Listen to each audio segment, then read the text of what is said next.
देखिए, दो रुखापन किसे कहते हैं जानते हैं? दोगलापन, यानी दो रुख, यानी इसके मुंह पर इसकी और उसके मुंह पर उसकी। समझ रहे हैं? जिसको हम दोगलापन कहते हैं ना, दो रुखापन, उसे कहते हैं। तो उसके बारे में हदीस में कितनी वईद है। देखें, हज़रत अबू हुरैरा रज़ियल्लाहु ताला अन्हु से रवायत है कि रसूलुल्लाह सल्लल्लाहु अलैहि वसल्लम ने इरशाद फरमाया, तुम क़यामत के दिन सबसे बुरे हाल में उस आदमी को पाओगे जो कुछ लोगों के पास जाता है तो उसका रुख और होता है, और दूसरे के पास जाता है तो उसका रुख और होता है ना? तो और होता है। हज़रत अम्मार बिन यासिर रज़ियल्लाहु ताला अन्हु से रवायत है कि रसूलुल्लाह सल्लल्लाहु अलैहि वसल्लम ने इरशाद फरमाया कि दुनिया में जो शख्स दो रूखा होगा, यानी मुनाफिकों की तरह मुख्तलिफ लोगों से मुख्तलिफ किस्म की बातें करेगा, तो क़यामत के दिन उसके मुंह से आग की दो ज़ुबानें होंगी। उसके मुंह में जो है ना, आग की दो ज़ुबानें होंगी। अल्लाहु अकबर, अल्लाह हम सब की हिफाजत फरमाए। अब सोचें कि दो रूखापन, दोगलापन यानी मुनाफिक तो यही थे ना, अल्लाह के नबी के पास आके कहते थे हम आपकी इज्जत करते हैं, हम आप पे ईमान लाए, और पीठ पीछे जाकर काफिरों के पास कहते थे कि हम तो उनसे मजाक कर रहे थे, है ना, हम तुम्हारे साथ हैं। तो दोनों को अपने साथ का एहसास दिलाते थे। समझ रहे हैं? वो मुनाफिक। इसी तरह आज दुनिया में भी लोग होते हैं कि यहाँ पर आकर इनकी बुराई सुन रहे हैं, वहाँ पर आके उनकी बुराई सुन रहे हैं। समझ रहे हैं? जैसे यहाँ पर देवरानी के पास ननंद गई है बड़ी भाभी के पास, तो बड़ी भाभी कह रही है कि पता है उसने क्या किया था, मेरी देवरानी ने, यानी तुम्हारी छोटी भाभी ने यूं कहा, यूं किया, ये नहीं किया, वो नहीं किया। तो हमने कहा वो तो ऐसी है नकचड़ी। अब हम छोटी भाभी के पास गए तो छोटी भाभी कहने लगी कि तुम्हें पता है तुम्हारी बड़ी भाभी ने, यानी मेरी जेठानी ने क्या किया, ऐसे किया, वैसे किया, ये किया, वो किया। तो हमने कहा वो तो है ही बदतमीज, अपने आप को पता नहीं क्या समझती है, अपने आप को सरदार समझती है। तो क्या मतलब हुआ यहाँ पे? हम इसके पास गए तो इसकी बात की, उसके पास गए तो उसकी बात की। इसको दोगलापन कहते हैं। इसको क्या कहते हैं? दोगलापन कहते हैं। इसके मुंह पर इसकी, उसके मुंह पर उसकी। समझ रहे?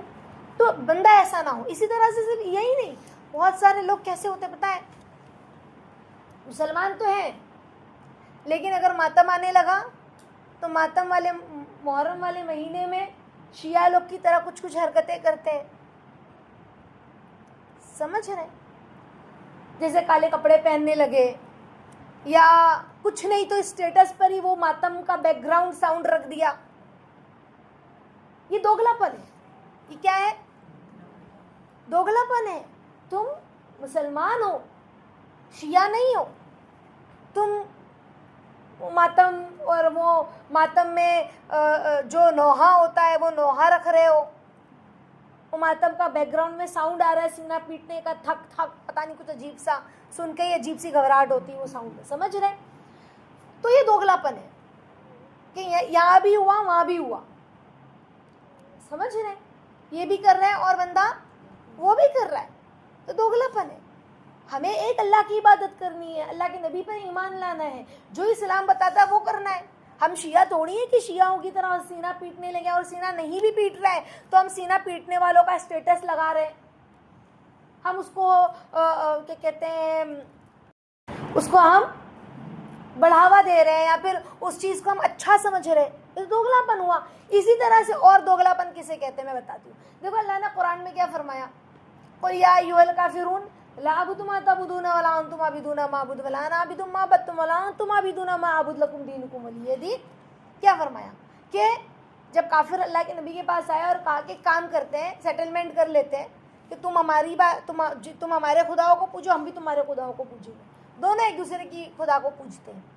तो अल्लाह के नबी को फ़ौरन कुरान में ये हुक्म नाजिल हुआ कि उनसे कह दो कि अल्लाह के अलावा कोई इबादत के लायक नहीं है।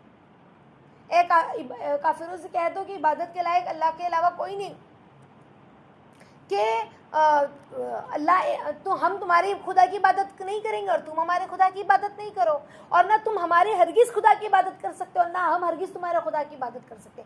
तुम्हारे लिए तुम्हारा दिन, हमारे लिए हमारा दिन।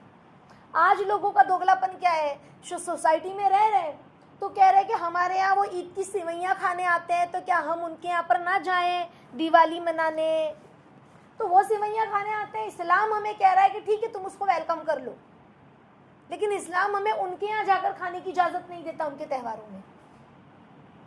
समझ रहे? लकुम दीनुकुम वलिय दीन, तुम्हारे लिए तुम्हारा दिन और हमारे लिए हमारा दिन है। और लोग आज सोशल मीडिया पर ऐसे बोलते हैं, ऐसे लगता है इनसे बड़ा कोई आलिम ही नहीं है कि क्या वो सेवैयाँ खाते हैं तो हम नहीं जाएं। तो दोगलापन है ये दोगलापन, इसको भी दोगलापन कहें। और मुनाफिक का ठिकाना जहन्नम के सबसे नीची वाली खाई में होगा कि हम ये भी कर रहे हैं वो भी कर रहे हैं। हाँ भाई, हम ऐसा नहीं बोलेंगे कि भाई तुम त्यौहार मत मनाओ, काफिरों को भाई तुम मनाओ, तुम्हारा त्यौहार है, तुमको मनाना है मनाओ, लेकिन हमारा उसके अंदर कोई भी कॉन्ट्रीब्यूशन नहीं होगा। हम उसके लिए कोई भी सराहेंगे नहीं तुमको कि भाई तुम बहुत अच्छा काम कर रहे हो। हमारा ना सराहना होगा ना हम उसको बुरा तुम्हारे सामने बोलेंगे।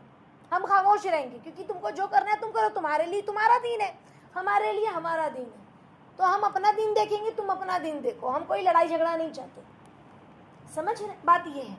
तो इसके अलावा मैंने सबसे बड़ा जो दोरुखापन होता है, ये तो है ही है, इसके अलावा जो दोरुखापन जो सबसे बड़ा होता है आम दिनों में लोग करते हैं, रिश्तेदारों के साथ बैठकर, इसके पास बैठकर इसकी बुराई की, उसके पास बैठ के इसकी बुराई की। तो हम चेक करें क्या हमारे अंदर भी ऐसा है? देवरानी के पास जाकर, ननंद के पास जाके देवरानी की बुराई की, ननंद के पास गए और जिठानी की बुराई की, और जिठानी के पास गए तो ननंद की बुराई की।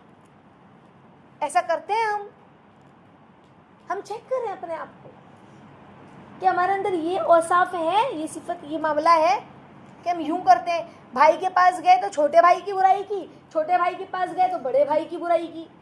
यहाँ बड़ा भाई तो बहुत है, छोटे भाई के पास गए तो छोटा भाई तो बहुत है। तो अगर हम ऐसा कर रहे हैं तो हम दोगले हैं, दो रूखापन इसे कहते हैं। इसे क्या कहते हैं? दो रूखापन। देवरानी के पास, जिठानी के पास गए तो सास की बुराई की, सास के पास गए तो जिठानी की बुराई की। यही सारा होता है ना मामला। एक चच्ची के पास गए तो दूसरी चच्ची की बुराई की, दूसरी चच्ची के पास गए तो पहली चच्ची की बुराई की। दोगलापन। समझ रहे? एक फूफी के पास गए तो दूसरी फूफी की बुराई की, दूसरी फूफी के पास गए तो पहली फूफी की बुराई की। तो उन्होंने कहा ऐसा, हाँ सही फूफी, वो है ही बुरे। उनके पास गया, वो भी अपना वही मामला, हाँ वो तो है ही बुरे। तो दोगलापन हुआ। ये तो अव्वल तो हमको बुराई सुननी नहीं है, और अगर कोई हमसे कह रहा है कि नहीं देखो तुम्हारी फूफी ने ऐसा किया है, तो हम कहें नहीं ऐसी बात नहीं, फूफी बहुत अच्छी है। अगर हमको यकीन है कि पहला ही शख्स खराब है, तो हम उस शख्स के पास दूसरे शख्स की बुराई क्यों करें? हमें तो उसको समझाना है, नहीं नहीं वो ऐसा नहीं कर सकते। आप देखिए, आप थोड़ा सब्र से काम लीजिए, आप थोड़ा तहम्मुल से काम लीजिए। समझ रहे? अव्वल तो हमको दोनों को यही बोलना है, चाहे देवरानी कह रही चाहे जिठानी कह रही है। लेकिन हमने क्या किया? उल्टा ये काम किया, इसके पास गए तो उसकी बुराई, उसके पास गए तो ये दोगलापन है। अब हम चेक करें हमारे अंदर ये बुराई है। अल्लाह ताला हम सबको अमल करने की तौफीक अता फरमाए। आमीन या रब्बल आलमीन।